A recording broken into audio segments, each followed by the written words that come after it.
This segment is all about your space reclaimed. Welcome to the program. I'm Mark Imperial, and this segment is brought to you by booksgrowbusiness.com. It's the place where busy professionals publish to educate consumers, grow their businesses, and to leave a legacy. Joining me on this segment is Angela O'Brien, the founder of Your Space Reclaimed. Angela, welcome to the show. Thank you, Mark. Thanks for having me.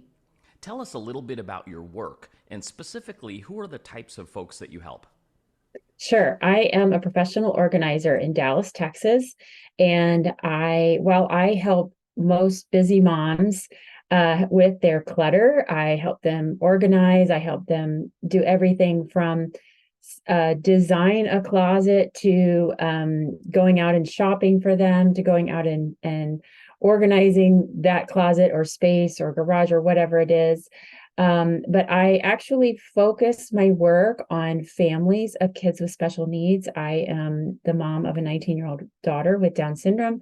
And so I have a fair amount of experience being a special needs mom, and I understand kind of some of the unique challenges that we have in terms of getting our homes organized and working through some of the mindset stuff that we have to deal with. And then also just the logistics. We have a lot less time. We have a lot more overwhelm. We have a lot more things going on in terms of doctors and therapy appointments. We might have more equipment and more supplies in our home. And so I just have a unique understanding of that. And so that's why I focus my work on working with busy moms of kids with special needs. And I also host a podcast called Especially Organized, which just caters to the same group. For special needs moms, what have you found has been the biggest, most common challenge that they have in common?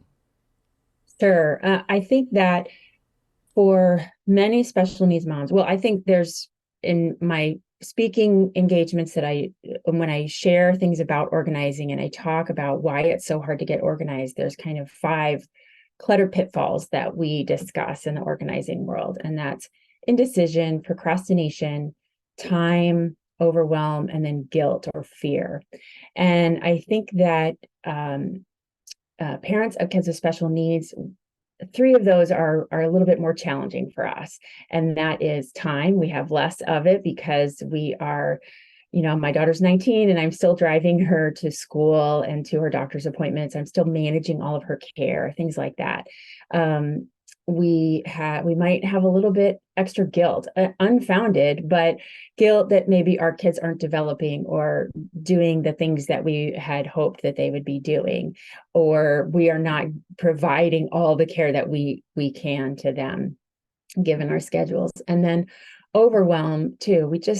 It can be really overwhelming sometimes. Like, for instance, right now, my daughter's 19. I'm applying for supplemental security income, and that's a government service that we can get when we have a child that's disabled. And it is a lot of paperwork. It's a lot of work to do things like that. And so it can just be really overwhelming. And so I think that I focus on those things and helping to relieve some of those areas of where it can be hard to kind of work through our clutter. When you mention guilt, is that based on any sort of myths or misconceptions that float around out there? What are some of the biggest myths or misconceptions that people think of with special needs parents? Well, let's see. I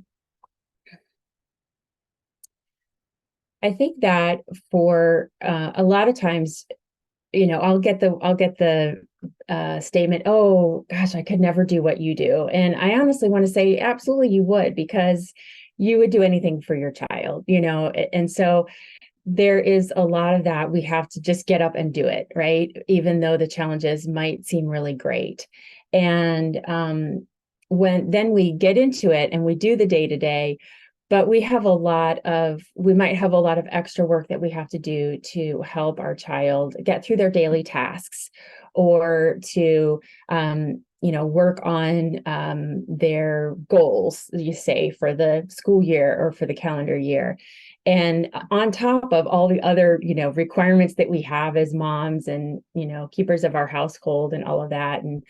And so I think that it's just that tug of, am I providing enough for my child? Am I doing enough for just that, finding that balance. And I think I think it can be difficult for any parent, honestly, but I think we might have a few extra challenges in terms of guilt or fear that, our child isn't going to get to where we would like them to be, those kinds of things. So those are the things we kind of have to work through.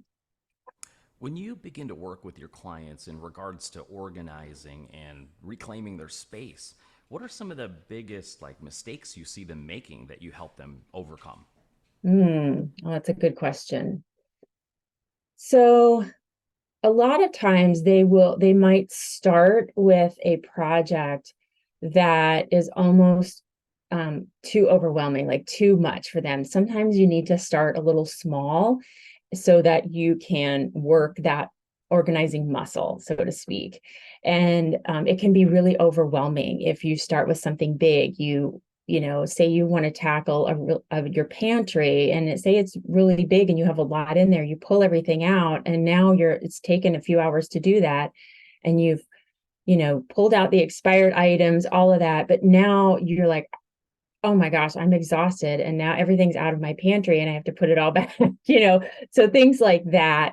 I think there are other ways that we can tackle that. And so I try to go in and help them. And I try to help just guide them in terms of their decision making on how they make decisions regard to what they're going to keep and what they're going to let go. And I think that just giving them a little bit different guidance, some different questions to ask themselves so that they can make that decision on their own, but they can think about it maybe in a different way. And so sometimes they just only think of it in one way. And sometimes a shift in the mindset can really help open up, oh, you know what? I actually don't need this anymore. It's time to let this go.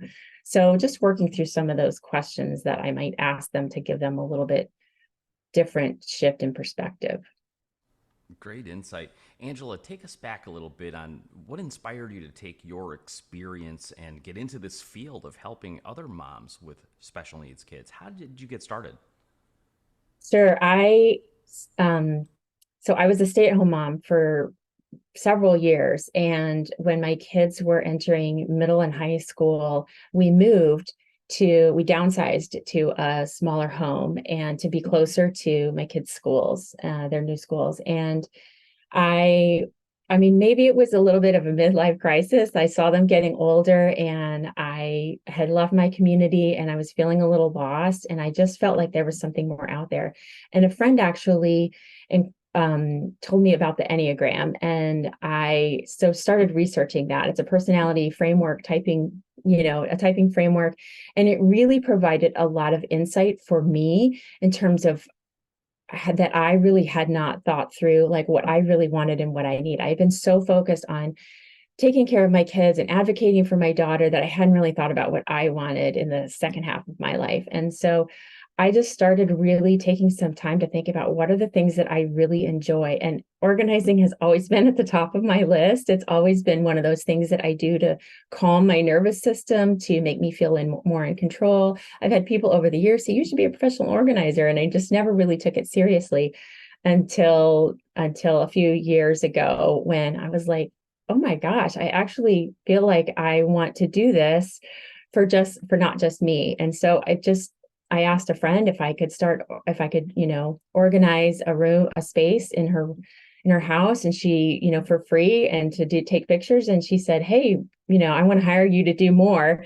And then it just referrals started coming in after that. And I spoke with a group of special needs moms this past January for the first time. And it was like a light bulb that went off when I spoke with them. There were so many challenges that we were all facing at the same time. And that's when I realized I really need to focus on this population and give them some support. And so, yeah, my podcast is the only one out there for special needs moms that focuses on them, about organizing and helping them reclaim what it is that they need. So, so that's how I got into it. when we met at Podcast Movement, I was really excited about your topic when you told me about it because I hadn't heard anything like that, and it's terrific work. I've read The Road Back to You, so I Oh know that yeah. that work is very deep. So I really appreciate that, and I can relate. So Angela, in regards to organization and reclaiming spaces, is there anything that I didn't think to ask you that you feels important to share with the audience? Hmm. Well, in terms of maybe just some advice about organizing, I think that most of our organizing struggles come from the fact that we have too much stuff. And I'm not a minimalist in any sense. However, I have learned over the years, and especially with all the clients that I've worked with, that the less stuff that we have, the more time we have, the more energy we have, the more money we have, and the more space we have to spread out and think and do and be with our loved ones. And it's been very rewarding to see the change that occurs over the time that I work with my clients, because they physically feel lighter when we start to go through their things and realize that it's okay to let go of some of these things that are weighing them down, both physically and mentally. And so if you're thinking about starting an organization project, I think that that is probably the biggest thing to keep in mind is less is more. Sage advice. Angela, for folks listening who would love to speak with you and perhaps get your help, how can they find you, connect with you, and learn more?